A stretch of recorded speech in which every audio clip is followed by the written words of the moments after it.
Hello everyone, welcome to Olive Board. My name is Pratik Taldar. By qualification, I am a chartered accountant. In this video, we are going to talk about a lot of financial terms that you must know in order to prepare for your RBI examination 2025. तो यहाँ पे हम accounting jargons के बारे में बात करने वाले हैं एकदम सिंपल फॉर्मेट के अंदर। अकाउंटिंग के बारे में हम क्यों बात करते हैं, क्योंकि आपके FM के जनरल टॉपिक्स के अंदर जो 8th नंबर वाला पोर्शन है which is related to your basics of accounting and financial statements and ratio analysis, ये एक बड़ा इंपॉर्टेंट टॉपिक है। पास्ट ईयर्स के अंदर भी ये काफी कम पूछा गया है, तो आने वाले टाइम में इसके पूछने के चांसेस थोड़े ज्यादा हो जाते हैं। और बेसिक्स ऑफ अकाउंटिंग समझ में आना बहुत जरूरी है एज अ होल फाइनेंस को समझने के लिए। अगर आपको पूरी फाइनेंस की स्ट्रैटेजी जाननी है तो आप हमारे यूट्यूब चैनल पे चेकआउट कर सकते हैं about the entire finance strategy for your RBI grade B examination 2025। And I would like to tell you guys कि बैच 3 हमारा चालू हो चुका है for RBI grade B, so you can join this batch and start your preparation right now. बात करते हैं 4 major pillars की जो अकाउंटिंग के होते हैं, असेट, लायबिलिटी, रेवेन्यू और एक्सपेंसेस। देखो इनके बिना अकाउंटिंग एग्जिस्ट ही नहीं कर सकती है। मेजर 4 पिलर है जो आपको समझ में आने चाहिए। First one is asset, second one is liability, third one is revenue and fourth one is expense. सबसे पहले बात करेंगे हम असेट और लायबिलिटी की।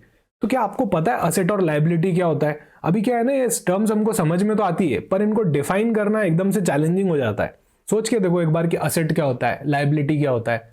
समझ में हमको आ रही है पर to define it become sometimes difficult. तो असेट क्या होता है पहले हम समझते हैं एकदम सिंपल लैंग्वेज में। An asset is something that puts money in my pocket. जिस चीज से भी मेरी जेब में पैसा आता है वो मेरे लिए एक असेट है।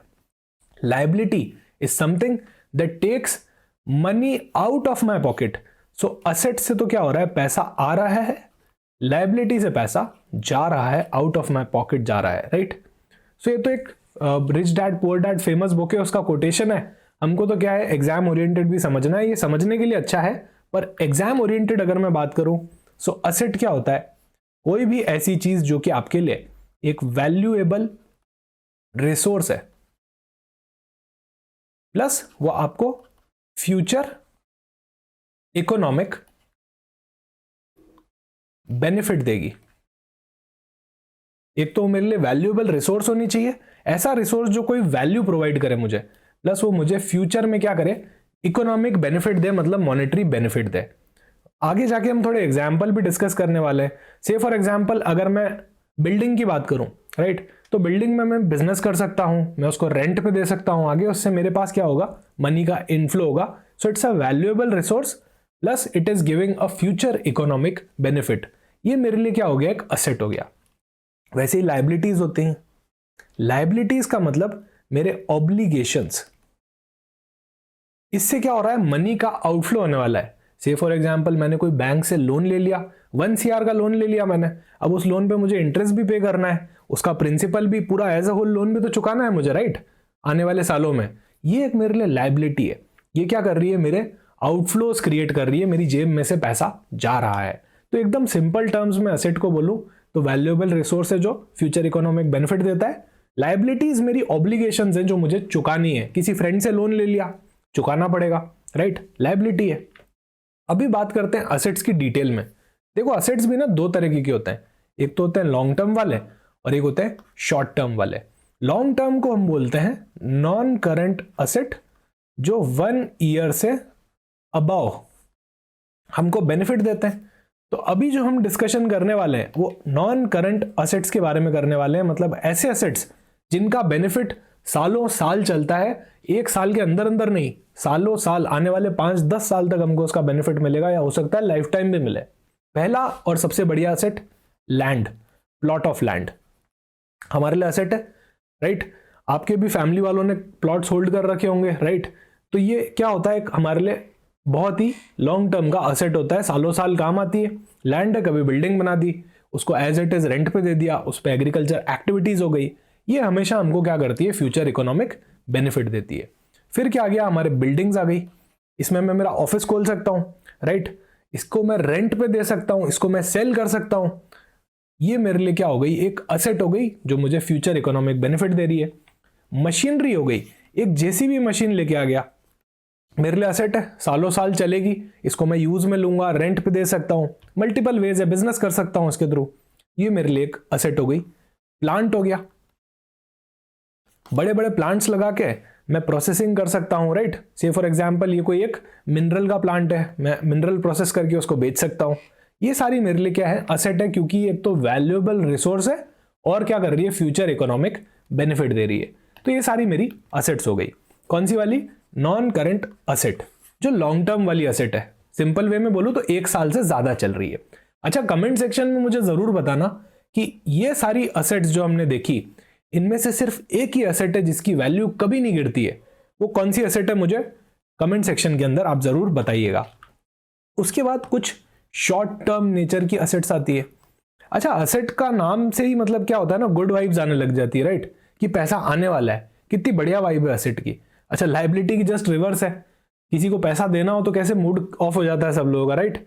पैसा आ रहा हो तो बहुत बढ़िया मैसेज आता है कि बैंक में 25,000 1 लाख रुपीज क्रेडिट हो गए, तो उसकी वाइब भी अलग होती है। अच्छा, किसी को पैसे देना है, राइट, तो वहां पे थोड़ी बैड वाइब्स हो जाती है। तो असेट की क्या होती है ना, एकदम गुड वाइब होती है। अभी बात करते हैं शॉर्ट टर्म असेट की, जिसको हम क्या बोलते हैं, करंट असेट बोलते हैं। ये ऐसी असेट्स होती है जो विद इन 1 ईयर आप उसका बेनिफिट ले लेते हैं, आने वाले टाइम में वो नहीं चलेगी, 1 साल के अंदर अंदर खत्म हो जाती है। ऐसा हम मान के चलते हैं कि 1 साल के अंदर अंदर खत्म हो जाएगी, शॉर्ट लाइफ होती है इसकी।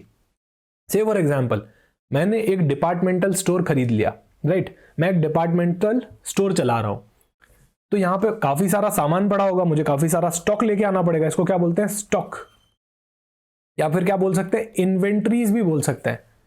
तो क्या ये सारा का सारा स्टॉक 1 साल से भी ज्यादा तक पड़ा रहेगा क्या, नहीं। एक्सपेक्टेशन तो यही है कि हर साल ये पूरा स्टॉक बिक जाएगा और फिर मैं बार बार नया स्टॉक लाता रहूंगा। This is a short term nature वाली असेट, राइट। ये क्या होने वाला है, कैश में कन्वर्ट हो जाएगा। ऐसा मेरा मानना है कि सारा स्टॉक कैश में कन्वर्ट हो जाएगा 1 साल के अंदर। कौन सोच के बिजनेस करता है, देखो कि मेरा काम नहीं चलेगा, मेरा स्टॉक नहीं बिकेगा, ऐसा तो कोई सोच के बिजनेस नहीं करता, राइट। उसके बाद कैश। अब कैश तो बहुत ही शॉर्ट टर्म है। आपको याद है कि आपकी जेब में कभी 500 का नोट पड़ा हो और वो 1 साल तक रह गया हो ऐसा नहीं होता, राइट, वो तो खर्च हो जाता है। या फिर मल्टीपल यूज के अंदर आप ले सकते हो, किसी को लोन दे सकते हो, खर्चा कर सकते हो, राइट, असेट बाय कर सकते हो। सो कैश एक ऐसा करंट असेट है जो 1 साल के अंदर अंदर खत्म हो जाता है, वही करंट असेट का मतलब होता है। फिर बैंक में जो बैलेंस पड़ा हुआ है, मान लो आपने आईसीआईसीआई बैंक में अकाउंट खुलवा रखा है, यहां पे आपका एक बैलेंस पड़ा हुआ है 1 लाख रुपीस का, तो ये आपका करंट असेट है। ओके, ये आपका क्या है, करंट असेट है। 1 साल के अंदर अंदर आप इसको काम में ले लेंगे।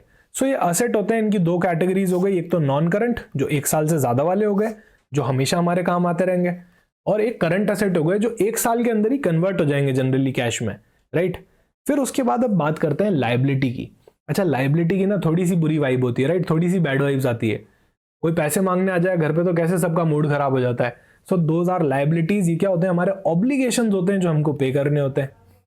जैसे लोन हो गया, अब मान लो बैंक से एक लॉन्ग टर्म का लोन ले लिया, 5 साल का लोन ले लिया मान लो घर बनाने के लिए। सो this is a long term liability, right. इसको मैं क्या बोलूंगा, नॉन करंट लायबिलिटी, राइट। इसको मेरे को लंबे टाइम में चुकाना है, ये ऑब्लिगेशन है जो सालों साल चलता जाएगा, 5 साल तक इसको चुकाना है, इसका इंटरेस्ट और प्रिंसिपल। फिर किसी फ्रेंड से लोन ले लिया मान लो, इसको मुझे 1 ईयर के अंदर ही चुकाना है, विद इन 1 ईयर सेटल करना है। तो ऐसे केस में ये क्या हो जाएगा, करंट लायबिलिटी हो जाएगा, राइट। 1 साल के अंदर अंदर चुकाना है, तो ये तो 1 साल के अंदर अंदर खत्म होने वाला है, that is a current liability. वैसे ही इलेक्ट्रिसिटी बिल जो अभी तक ड्यू है, आपने अभी तक पे नहीं किया, ये भी लायबिलिटी होती है। बॉन्ड्स इशू कर दिया आपने, आगे जाके पढ़ेंगे बॉन्ड्स, डिबेंचर, सब कुछ क्या होते हैं, राइट। अभी के लिए मान लो बॉन्ड एक तरह का लोन ही होता है, तो इस बॉन्ड को आपने इशू कर दिया, इस पे आपको इंटरेस्ट भी पे करना है, इसको आपको रीपे भी करना है। ये सारी आपकी क्या हो जाएंगी, लायबिलिटीज हो जाएंगी। अभी बात करते हैं असेट और लायबिलिटी काम क्या आती है, राइट। तो असेट और लायबिलिटी मिल के ईयर एंड में आपके लिए क्या बनाती है, बैलेंस शीट बनाती है। अब सर बैलेंस शीट क्या होता है, हमने तो पहली बार सुना है। देखो नाम से ही समझ में आ रहा है, बहुत ही सिंपल है। ऐसी शीट जो बैलेंसेस बताए, राइट, जिसका भी बैलेंस बच गया, जिस असेट और लायबिलिटी का भी बैलेंस बच गया, उसकी एक शीट है। मेरे पास लैंड पड़ी है, वो 1,05,000 की है। प्लांट एंड मशीनरी पड़ा है 1,00,000 का है। बिल्डिंग पड़ी है 1,50,000 का है। स्टॉक पड़ा है 41,000 का है। तो ये सब बैलेंस बचे हुए हैं, तो कहाँ पे आ जाएंगे, मेरी बैलेंस शीट के अंदर आ जाएंगे। अच्छा, कोई लायबिलिटी भी है, किसी को पैसा पे करना बाकी है, बैंक लोन ले रखा है, 1,50,000 रुपए पे करना बाकी है, आई नीड टू पे it, so this is obligation, it will also come under my balance sheet. Bank का ओवरड्राफ्ट ले रखा है, बॉन्ड इशू कर रखे हैं, बहुत सारी लायबिलिटीज हो सकती है। सो बैलेंसेस की शीट में हमेशा क्या होता है, असेट्स और लायबिलिटीज आते हैं, ये मिलके क्या बनाते हैं, हमारी ईयर एंड पे बैलेंस शीट बनाते हैं। अब सर बैलेंस शीट बनाने का मतलब क्या रहता है, तो ये होता है हमारी फाइनेंशियल पोजीशन बताने के लिए। क्या बताने के लिए, फाइनेंशियल पोजीशन, कितनी बढ़िया मेरी पोजीशन चल रही है वो मेरी बैलेंस शीट से पता चलेगी। मतलब कितने मेरे पास असेट्स हैं जो मुझे बेनिफिट दे रहे हैं और कितना मेरे पास लायबिलिटीज है, ये बताती है फाइनेंशियल पोजीशन। ये एक बहुत इंपॉर्टेंट टर्मिनोलॉजी है, डायरेक्ट क्वेश्चन आ सकता है कि बैलेंस शीट क्या बताती है, तो फाइनेंशियल पोजीशन बताती है। ओके, ये कंक्लूड होता है असेट और लायबिलिटी पे डिस्कशन। अब आगे चलते हैं, रेवेन्यू के बारे में बात करते हैं, एक्सपेंस के बारे में बात करते हैं, राइट। तो रेवेन्यू और एक्सपेंस क्या होते हैं, ये तो बड़ा ही सिंपल है। रेवेन्यू मतलब कितना रुपए मैं अर्न कर रहा हूं मेरे बिजनेस से, राइट, कितना रुपए मेरा इनफ्लो हो रहा है कैश का, कितना रुपए मैं अर्न कर पा रहा हूं। इसको मैं सेल्स भी बोल सकता हूं, कितने रुपए की मैंने सेल कर दी। मान लो मैंने 1,00,000 रुपए की सेल कर दी, so this is nothing but my revenue. इसको नेट सेल्स भी बोलते हैं, इसको टर्नओवर भी बोलते हैं, कि कितना आपके बिजनेस का टर्नओवर है। अच्छा, इसका मतलब ये नहीं है कि 1,00,000 रुपए आपने कमा लिए, यू हैव अर्नड इट, नहीं। देखो, बिजनेस चलाने के लिए काफी सारे खर्चे करने पड़ते हैं, तो रेवेन्यू में से अगर मैं खर्चे हटा दूं, मान लो मेरे 80,000 के एक्सपेंसेस हो गए, so then 20,000 will be my earning और I can say my profit. ठीक है, यहां तक सबको समझ में आ गया होगा। चलो मेरा एग्जाम्पल ले लेते हैं, मैं आप लोगों को पढ़ा रहा हूं, तो मेरी अर्निंग कैसे होगी, एक तो लाइव क्लासेस से होगी, राइट, यूट्यूब से होगी, मॉक टेस्ट से होगी, नोट से होगी। मेरे एक्सपेंसेस क्या क्या हो जाएंगे, मेरे एक्सपेंसेस हो जाएंगे एक तो सैलरीज पे करना, एक इलेक्ट्रिसिटी एक्सपेंस, राइट, और भी बहुत सारे तरीके के एक्सपेंस हो सकते हैं, जैसे printing and stationery expense, right, internet expense, बहुत सारे तरीके के खर्चे करने पड़ते हैं बिजनेस को चलाने के लिए। तो मेरी अर्निंग कितनी हुई, मेरा रेवेन्यू कितना हुआ, मेरी सेल्स कितनी हुई, 1,00,000 हुई मान लो, एक्सपेंसेस कितने हुए, 80,000 हुए, तो मैंने हर महीने कितना कमा लिया, 20,000 कमा लिया। This is nothing but your revenue and expenses. Okay, so revenue और एक्सपेंस को हटाते थे तो क्या आ जाता है, आपका प्रॉफिट और लॉस आ जाता है। हो सकता है प्रॉफिटेबल चल रहे हो सकता है आप लॉस में चल रहे हो। अच्छा, इसकी भी एक शीट बनानी पड़ेगी, इसके लिए क्या बनाई थी, बैलेंस शीट बनाई थी। रेवेन्यू और एक्सपेंस के लिए हम क्या बनाते हैं, ट्रेडिंग एंड P&L अकाउंट बनाते हैं, मतलब trading and profit and loss account बनाते हैं। क्यों बनाते हैं, पता करने के लिए कि अल्टीमेटली प्रॉफिट हुआ है या लॉस हुआ है। अच्छा, आप भी तो जब 10th में पढ़ते थे, 12th में पढ़ते थे, तो एक रिपोर्ट कार्ड आता था हर एग्जाम के बाद, राइट। वैसे ही यहाँ पे हर फाइनेंशियल ईयर के बाद एक रिपोर्ट कार्ड ही आता है ना। अब आप बड़े हो गए, अब पैसे के बारे में बात करेंगे। पहले जब छोटे थे तब क्या मार्क्स के बारे में बात करते थे, तब भी नंबर्स के बारे में बात होती थी, अभी भी नंबर्स के बारे में बात होगी। तो this is nothing but a business का रिपोर्ट कार्ड ओनली, कि इस बार कितनी अर्निंग करी भाई, पास हो गए या फेल हुए, प्रॉफिट कमाया या लॉस कमाया। अच्छा, पिछली बार 70% बने थे, इस बार 80% बने थे। बिजनेस में इस बार 1,00,000 रुपीज कमाए, पिछली बार 80,000 ही कमाए थे। इस तरह से अगर आप अपनी ग्रोथ को मेजर करना चाहते हैं तो आप कैसे करेंगे, P&L अकाउंट से मेजर करेंगे। ये बताता है आपका फाइनेंशियल परफॉर्मेंस। ये क्या बताता है, फाइनेंशियल परफॉर्मेंस। बैलेंस शीट क्या बनाती थी, फाइनेंशियल पोजीशन बताती थी। ये हमको बताता है financial performance. This is again important for your examination. What is the purpose to create trading profit and loss account, so in order to know the financial performance is the real purpose. Okay, यहां से हमको पता चल जाता है कि हमारी sales कितनी हुई, हमारे खर्चे कितने हुए और हमारा नेट प्रॉफिट कितना आ गया। सो this is nothing but your financial performance का इंडिकेटर। अच्छा, इसके बाद आज हमने पढ़ लिया असेट क्या होता है, लायबिलिटी क्या होता है, राइट, एक्सपेंस क्या होता है और इनकम क्या होती है या फिर रेवेन्यू क्या होता है।